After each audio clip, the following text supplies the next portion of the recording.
നീണ്ട 8 വർഷക്കാലം ചരക്കുകൂലിയും യാത്രാക്കൂലിയും വർദ്ധിപ്പിക്കാതിരുന്നത് കാരണം റെയിൽവേ 10,000 കോടിയുടെ സാമ്പത്തിക നഷ്ടത്തിലാണെന്നും പുനലൂർ ചെങ്കോട്ട ഗേജുമാറ്റം വൈകുന്നത് ഈ സാമ്പത്തിക മാന്ദ്യത്തിന്റെ ഫലമായിട്ടാണെന്നും കേന്ദ്ര തൊഴിൽ സഹമന്ത്രി കൊടിക്കുന്നിൽ സുരേഷ് പറഞ്ഞു. ഗേജുമാറ്റം വൈകുന്നതിൽ മന്ത്രിക്കും എംപിക്കും പങ്കില്ലെന്നും കൊടിക്കുന്നിൽ കൂട്ടിച്ചേർത്തു. ഗവൺമെന്റ് അധികാരത്തിൽ വന്ന് 8 വർഷമായിട്ടും റെയിൽവേ ഒരു നയാ പൈസ പോലും ചാർജ് വർദ്ധിപ്പിക്കുകയോ ചരക്കുകൂലി വർദ്ധിപ്പിക്കുകയോ ചെയ്തില്ല. റെയിൽവേയുടെ വരുമാനം എല്ലാ ബഡ്ജറ്റിലും യാത്രാക്കൂലി വർദ്ധിപ്പിച്ചുകൊണ്ടും ചരക്കുകൂലി വർദ്ധിപ്പിച്ചുകൊണ്ടുമാണ് റെയിൽവേ അതിന്റെ വരുമാനം വർദ്ധിപ്പിക്കുന്നത്.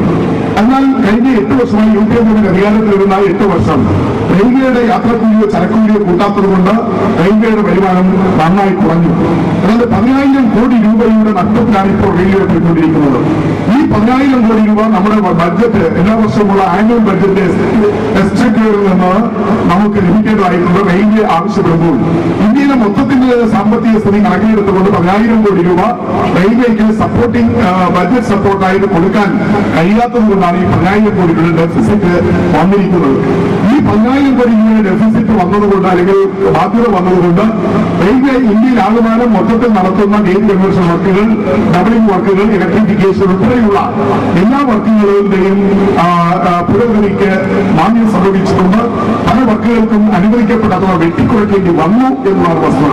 അതുകൊണ്ട് മനഃപൂർവ്വമല്ല ഈ പുനലൂർ ചെങ്കോട്ട നിർമ്മാണ പ്രവർത്തനങ്ങൾ വൈകുന്നതിന് കാരണം റെയിൽവേ നേരിടുന്ന ഗുരുതരമായ സാമ്പത്തിക പ്രതിസന്ധിയാണ്. അത് ഇവിടെ മാത്രമല്ല, ഇന്ത്യയിലെമ്പാടുമുള്ള നിർമ്മാണ പ്രവർത്തനങ്ങളിൽ വലിയ മന്ദഗതി വന്നിട്ടുണ്ട് എന്നതാണ്. ഞാൻ നിങ്ങൾക്ക് ഉറപ്പു നൽകാൻ ആഗ്രഹിക്കുകയാണ്.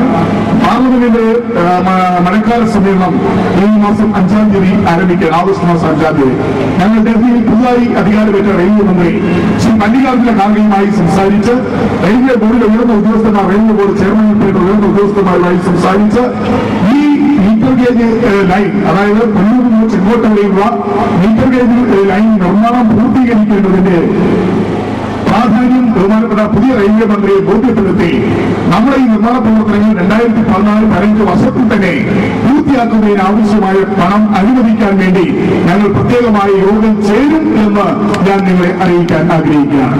കേന്ദ്ര റെയിൽവേ വകുപ്പ് മന്ത്രി Shri Mallikarjuna Kharge, railway board chairman, member engineering അതുൾപ്പെടെയുള്ള ഉയർന്ന ഉദ്യോഗസ്ഥന്മാരുടെ സാന്നിധ്യത്തിൽ റെയിൽവേ മന്ത്രാലയത്തിൽ ഈ ഉന്നത യോഗം ചേർന്ന് ഇപ്പോഴുള്ള നിലവിലുള്ള സ്ഥിതി അവലോകനം ചെയ്യുകയും ആവശ്യമായ ഫണ്ട് കുറെ കൂടി ഇന്ന് അലോക്കേറ്റ് ചെയ്ത ഫണ്ടിൽ നിന്ന് കുറെ കൂടി ഫണ്ട് അനുവദിക്കുന്നതിനുള്ള സമ്മർദ്ദം നടത്തി.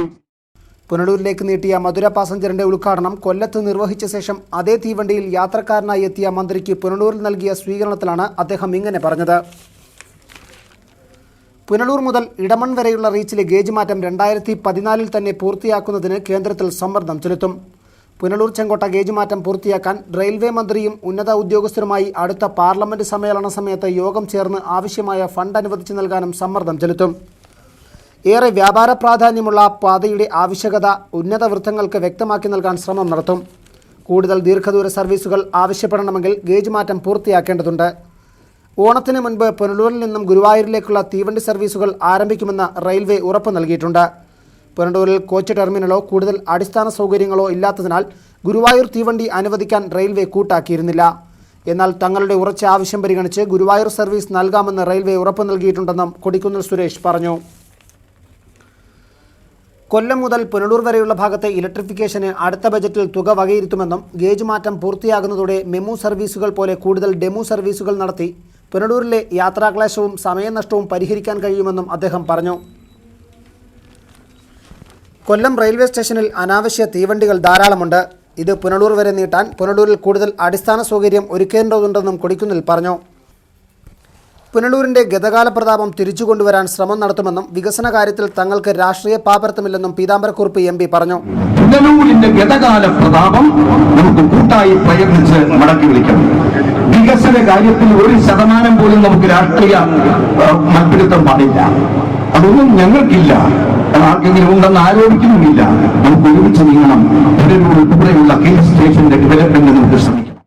പുനലൂർ മധു, ഇടമൺ ഇസ്മായിൽ, കരിക്കത്തിൽ പ്രസേനൻ, SC സഞ്ജയ് ഖാൻ തുടങ്ങിയവർ സ്വീകരണ യോഗത്തിൽ പ്രസംഗിച്ചു. കൊല്ലം മുതൽ ഓരോ സ്റ്റേഷനുകളിലും ഗംഭീര സ്വീകരണം ഏറ്റുവാങ്ങിയാണ് മധുര പാസഞ്ചർ ജനപ്രതിനിധികളെയും വഹിച്ച് പുനലൂരിലെത്തിയത്.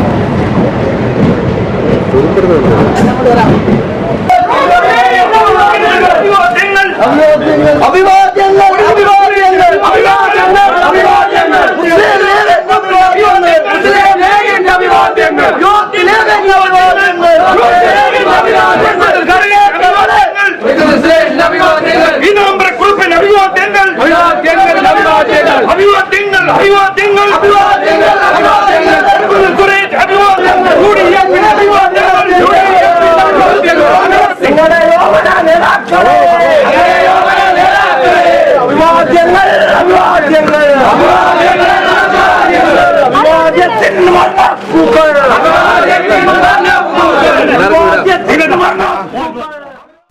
നിരവധി രാഷ്ട്രീയ പ്രവർത്തകരും ജനങ്ങളും പുനലൂർ റെയിൽവേ സ്റ്റേഷനിൽ സ്വീകരണ ചടങ്ങിന് എത്തിയിരുന്നു.